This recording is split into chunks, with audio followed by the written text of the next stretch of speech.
ಇನ್ನೊಂದು ಕಡೆ ಬಿಜೆಪಿಯ ಕೇಂದ್ರ ಸಚಿವ ಈಗ ಪ್ರಹ್ಲಾದ್ ಜೋಶಿ ಅವರು ಏನು ಹೇಳಿದ್ದಾರೆ, ಸೊ ಇದೇ ವಿಚಾರವಾಗಿ ಗ್ಯಾಸ್ ಅಭಾವ ವಿಪಕ್ಷಗಳು ಕ್ರಿಯೇಟ್ ಮಾಡ್ತಾ ಇರುವಂತದ್ದು ಅನ್ನೋ ಮಾತುಗಳನ್ನ ಅಮಿತ್ ಮಾಳವಿಯಾ ಅವರು ಹೇಳಿದ್ದಾರೆ. ಬಿಜೆಪಿ ವಕ್ತಾರರಾಗಿರುವಂತಹ ಅಮಿತ್ ಮಾಳವಿಯಾ ಅವರು ಒಂದು ಪೋಸ್ಟ್ ಮಾಡಿದ್ದಾರೆ. ಎಲ್ಪಿಜಿ ಅಭಾವದ ವರದಿ ಮೊದಲು ಬಂದಿದ್ದು ಕರ್ನಾಟಕದಿಂದ. ಬಿಜೆಪಿ ವಕ್ತಾರ ಅಮಿತ್ ಮಾಳವಿಯಾ ಅವರು ಹೇಳೋ ಪ್ರಕಾರ ಎಲ್ಪಿಜಿ ಅಭಾವ ಆಗಿದೆ ಅನ್ನೋ ವರದಿ ಮೊದಲು ಕರ್ನಾಟಕದಿಂದ ಬಂದಿದ್ದಂತೆ.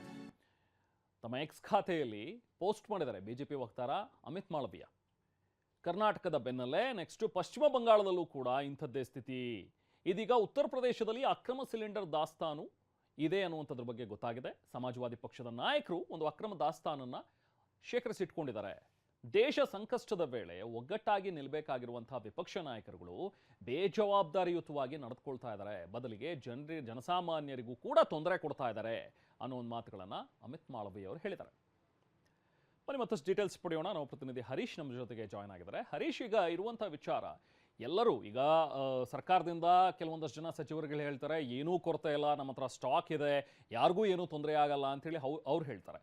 ವಿಪಕ್ಷಗಳ ನಾಯಕರುಗಳು ಹೇಳ್ತಾ ಇದ್ದಾರೆ ಇಲ್ಲ ಕೊರತೆ ಆಗಿದೆ, ಏನಿದೆ ನಿಮ್ಮ ಪಾಲಿಸಿ ಏನಿದೆ ಫಸ್ಟ್ ಅದನ್ನು ಹೇಳಿ, ನೀವು ಯಾವ ರೀತಿಯಾಗಿ ಆಲ್ಟರ್ನೇಟ್ ವ್ಯವಸ್ಥೆಗಳನ್ನು ಮಾಡ್ಕೊಳ್ತಾ ಇದ್ದೀರಿ ಅದನ್ನು ಹೇಳಿ ಅಂತೇಳಿ ಅವ್ರು ಕೇಳ್ತಾರೆ. ಈಗ ದೇಶದ ಜನ ಕೇಳ್ತಾ ಇರುವಂಥದ್ದು ಎಕ್ಸಾಕ್ಟ್ ಆಗಿ ನಮ್ಮ ವಸ್ತುಸ್ಥಿತಿ ಏನಿದೆ, ಖಂಡಿತವಾಗ್ಲೂ ನಮ್ಮಲ್ಲಿ ಕೊರತೆ ಇದೆಯಾ ಅಥವಾ ಸ್ಟಾಕ್ ಇದೆಯಾ, ಸುಮ್ಮನೆ ವಿನಾಕಾರಣ ಕೊರತೆ ಅಂತ ಹೇಳಿ ಇಲ್ಲಿ ಸುದ್ದಿ ಹಬ್ಬಿಸಲಾಗ್ತಾ ಇದೆಯಾ ಅನ್ನುವಂಥದ್ದು ಜನರ ಪ್ರಶ್ನೆ. ಸೊ ನಿಜಕ್ಕೂ ಕೂಡ ಸಮಸ್ಯೆ ಆಗ್ತಾ ಇದೆಯಾ ಅಥವಾ ಕೃತಕ ಅಭಾವವನ್ನು ಸೃಷ್ಟಿ ಮಾಡಲಾಗ್ತಾ ಇದೆಯಾ ಅನ್ನುವಂಥದ್ದು. ಬಟ್ ಒಟ್ಟಿನಲ್ಲಿ ಈ ವಿಚಾರವನ್ನು ಇಟ್ಕೊಂಡು ಪೊಲಿಟೈಸೈಸ್ ಮಾಡುವಂಥ ಒಂದು ಪ್ರಯತ್ನಗಳು ಕೂಡ ಇಲ್ಲಿ ನಡೀತಾ ಇರುವಂಥದ್ದು ಸ್ಪಷ್ಟ. ಹರೀಶ್. ಹೌದು ರೆಹಮಾನ್, ಇರಾನ್, ಇಸ್ರೇಲ್ ಹಾಗೂ ಅಮೆರಿಕ ನಡುವಿನ ಯುದ್ಧ ಏನಿದೆ ಇದರಿಂದ ಭಾರತದ ಮೇಲೆ ಎಫೆಕ್ಟ್ ಆಗಿದೆ. ಅದು LPGಯ ಅಭಾವ ಭಾರತದಲ್ಲಿ ಸೃಷ್ಟಿಯಾಗಿದೆ. ಗೃಹ ಬಳಕೆಯ LPG ಏನಿದೆ ಇದಕ್ಕೆ ಸಮಸ್ಯೆ ಇಲ್ಲ ಅಂತಂದ್ರೂ ಕೂಡ ಕಮರ್ಷಿಯಲ್ LPG ಸಿಲಿಂಡರ್ಗಳು ಸಿಗ್ತಾ ಇಲ್ಲ ಅನ್ನುವಂತಹದ್ದು ವಾಸ್ತವ.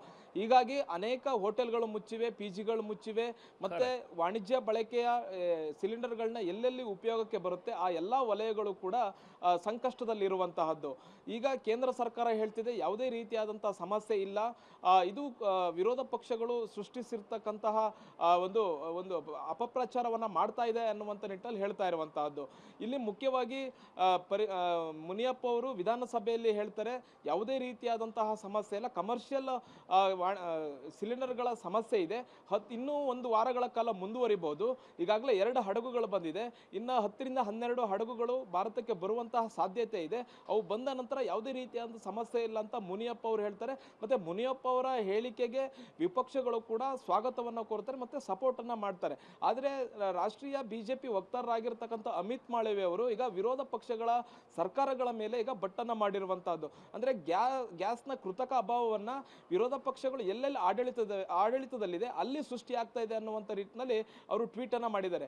ಬಹು ಮುಖ್ಯವಾಗಿ ಅವರು ಹೇಳ್ತಾ ಇರುವಂತಹದ್ದು ಕರ್ನಾಟಕದಲ್ಲಿ ಮೊದಲಿಗೆ ಗ್ಯಾಸ್ ಅಭಾವ ಸೃಷ್ಟಿ ಆಯಿತು, ನಂತರ ಪಶ್ಚಿಮ ಬಂಗಾಳದಲ್ಲೂ ಕೂಡ ಇದೇ ರೀತಿಯಾದಂತಹ ಪ್ರಕರಣಗಳು ವರದಿ ಆದವು.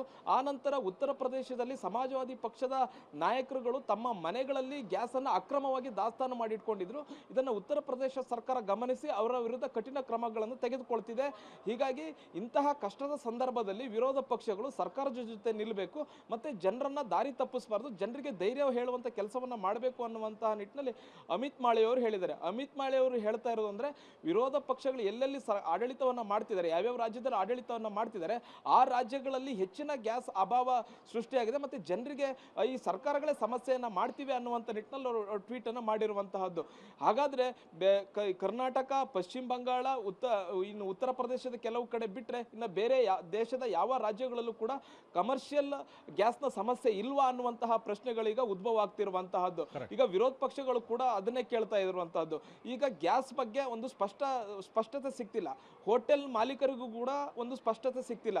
ಯಾವಾಗ ಕಮರ್ಷಿಯಲ್ ಗ್ಯಾಸ್ ಸಿಗುತ್ತೆ, ಎಷ್ಟರ ಕೊರತೆ ಇದೆ, ಯಾವಾಗ ಸಿಗ್ಬೋದು, ಮತ್ತೆ ದೇಶದಲ್ಲಿ 26% ಹೆಚ್ಚಿಗೆ LPG ಉತ್ಪಾದನೆ ಹೆಚ್ಚಾಗಿದೆ ಅನ್ನುವಂಥದ್ದನ್ನ ಇದೇ ಕೇಂದ್ರ ಸಚಿವರು ಹೇಳ್ತಾರೆ. ಮತ್ತೆ ಗ್ಯಾಸ್ಗೆ ಯಾವುದೇ ರೀತಿಯಾದಂತಹ ಸಮಸ್ಯೆ ಇಲ್ಲ, ನಮ್ಮಲ್ಲಿ ಸಾಕಷ್ಟು ದಾಸ್ತಾನು ಇದೆ ಗ್ಯಾಸ್ ಅನ್ನುವಂಥ ನಿಟ್ಟಿನಲ್ಲಿ ಮಾತಿನಲ್ಲೂ ಕೂಡ ಕೇಂದ್ರ ಸಚಿವರು ಹೇಳ್ತಾರೆ.